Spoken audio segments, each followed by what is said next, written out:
This is Digivation Network. Experience the revolution.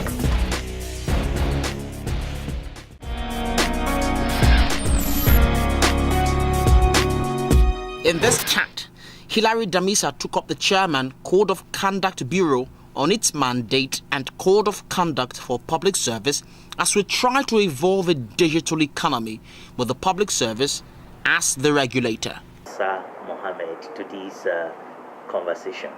Chairman, can you give us in emphasis what the mandate of the Code of Conduct Bureau is all about? The mandate of Code of Conduct Bureau is as enshrined in the Part 1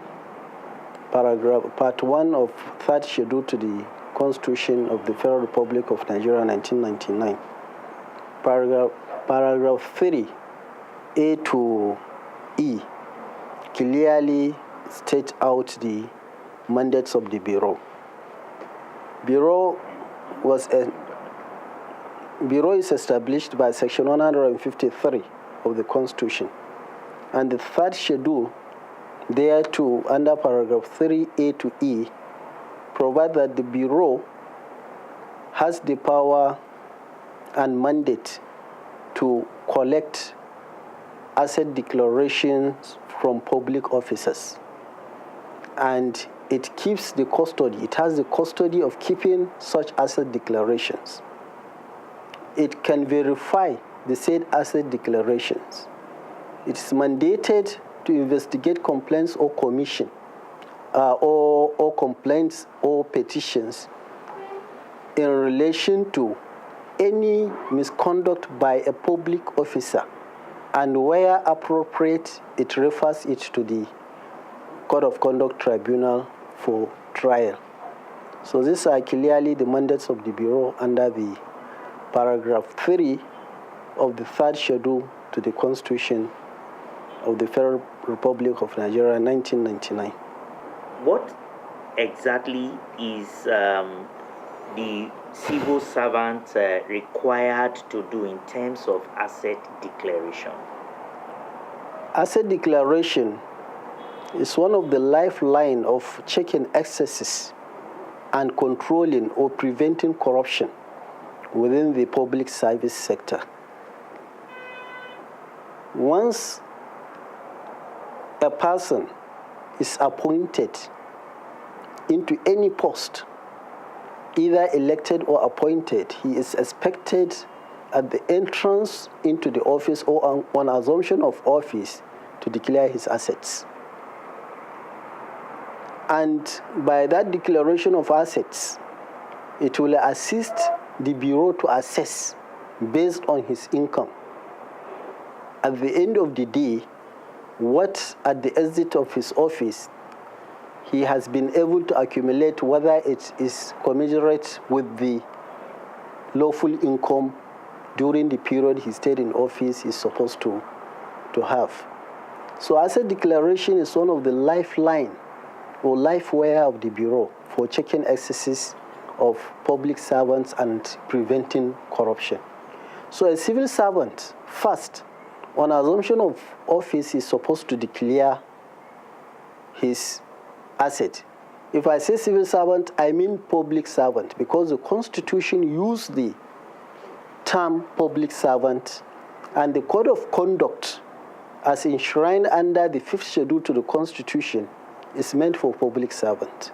If I say public servant, this means from the president, anybody that draws his income by way of salary or wages from the public coffers is a public servant. So from the president to the last person in the hierarchy of civil service, say a messenger or a cleaner, is a public servant for the purpose of Code of Conduct. So on assumption of office, every public servant is expected to declare his assets. Then, when exiting office, that is, if you are in office today for a year, 2 or 3, and you are leaving office, you are expected to declare your assets for exiting office. Now, can you help throw more emphasis on the do's and the don'ts of the public servant that could contravene the CCB Act? We have about 14 code of conducts as enshrined under the Part 1 of the 5th Schedule to the Constitution. Primarily, we take the most important ones. That is, no civil servant should allow his personal interest to be in conflict with his official interest under whatever circumstances. So if you know the decision you are going to take or the action you are going to take, at the end of the day, there will be a conflict of interest, your own personal interest and the interest of your office, then you are not allowed to take that decision. Let me give you an example.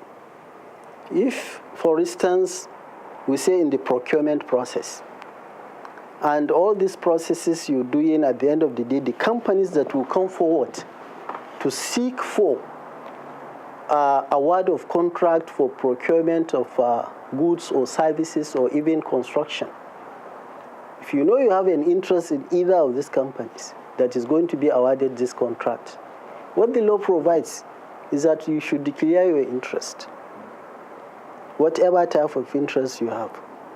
And where you do not declare your interest, should anything arise out of that transaction, contrary to your own interests and detrimental to the interests of your office or your agency, then there is a conflict of interest in this respect. And you need to avoid that under any circumstances. Then secondly, a civil servant, this is where the issue of declaration of assets is very, very much important. Where at the end of the day, a civil servant cannot account for what he has been able to accumulate in terms of money or property or whatever. What is always important is for you to account for what you have been able to accumulate outside your lawful income. This is another way. And what I say, this thing is closely connected with asset declaration, because if at the entrance you say that I have 2 houses, 2 cars, I have some money, maybe 1 million in my bank account, put together maybe 3 bank accounts or 4, and what have you. Now, at the exit, you now come and say that I have 10 houses, 7 cars, and maybe very sophisticated ones and highly expensive ones, and what have you. So the 2 forms will now be brought to compare. Your salary is so. Is in the last 4 years, you are supposed to have your salary as 60 million naira and allowances and everything in the last 4 years. Now, as you are leaving office, when you are coming into office, you don't have more than 10 million naira. But as you are leaving office, you have property and money worth 200 million naira. There is need for you to come back and account. No loan, even though loans are allowed, gifts are allowed. So no public servant also, particularly who have attained a certain position as appointed political office holder or elected political office holder, is allowed to hold and operate a foreign account anywhere in the world. And none of them is also, for those who have retired from office as public servants, either elected or political office holders, are allowed to take any position after their retirement, any appointment with any foreign government. They are not allowed to do that.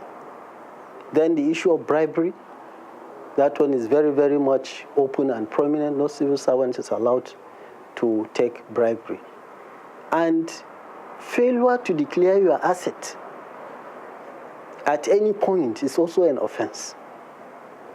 Failure to declare your assets, because that is the measurement of whether you have accumulated an unlawful wealth or not.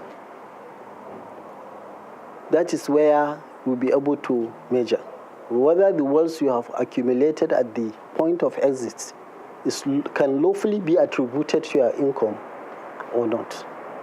So it is a serious offense, non-declaration of asset, false declaration of asset, and anticipatory declaration of assets, which will also fall within the category of false declaration of assets.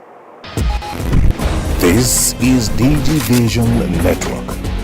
Experience the revolution.